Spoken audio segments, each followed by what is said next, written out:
Kinematics Equation 2. Kinematics Equation 1 allows us to determine the velocity of an object based on its acceleration over time.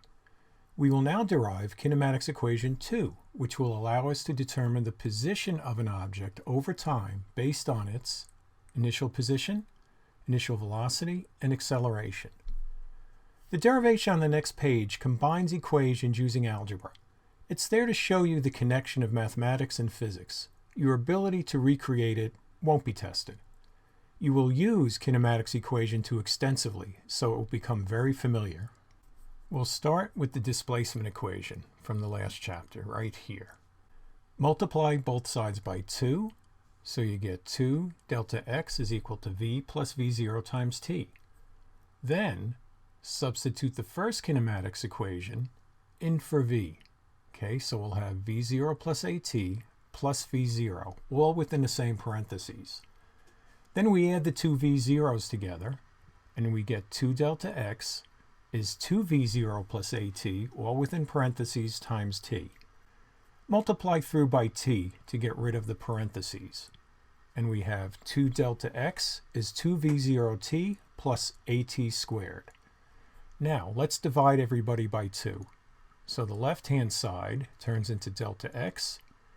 This 2 cancels, and you have v0t. And then finally, you have 1/2 at squared.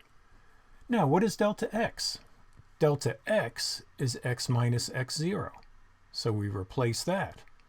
And then to isolate x on the left side, we add x0 to both sides. So here we go. Here's kinematics equation number 2. Example 1. An object accelerates from rest with a constant acceleration of 2 meters per second squared. How far will it have moved after 9 seconds? We start with our givens. Since no starting point was specified, we are allowed to assume that x0 is equal to 0. And since you're at rest, we have v0 is equal to 0. So we have our acceleration here and our time. Here's kinematics equation number 2. And before we do anything, we get rid of the quantities that are equal to 0. So that's going to be x0 and v0. We're left with x is equal to 1/2 at squared. Substitute in the givens, and we get 81 meters. An object starts at rest and then travels 48 meters in 5.2 seconds with a constant acceleration. What is the magnitude of its acceleration?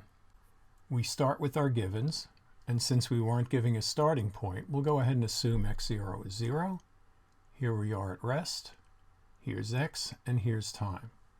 We start with kinematics equation number 2. Before we start manipulating the equation using algebra, we get rid of any terms that are equal to 0, and that's what was done here. So now we have x equals 1/2 at squared. We need to solve for a because that's what we're looking for.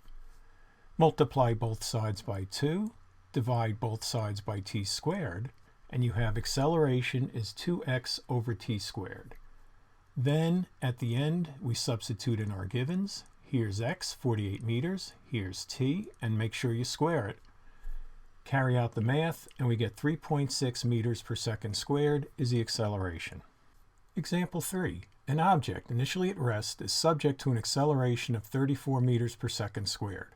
How long, okay, we need to find time, will it take for that object to travel 3,400 meters? We start with our givens. Initial position is 0 because we weren't told anything different.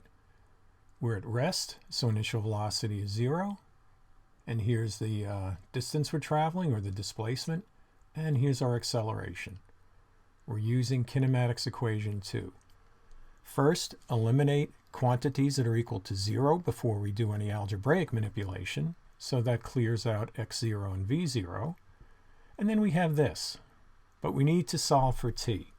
So multiply both sides by 2, divide through by a, and then what's the last step? We have to take the square root of both sides, right? Because we're interested in t and not t squared. So now we can substitute in the givens at the end, and again, make sure you take the square root, and we get 45 seconds.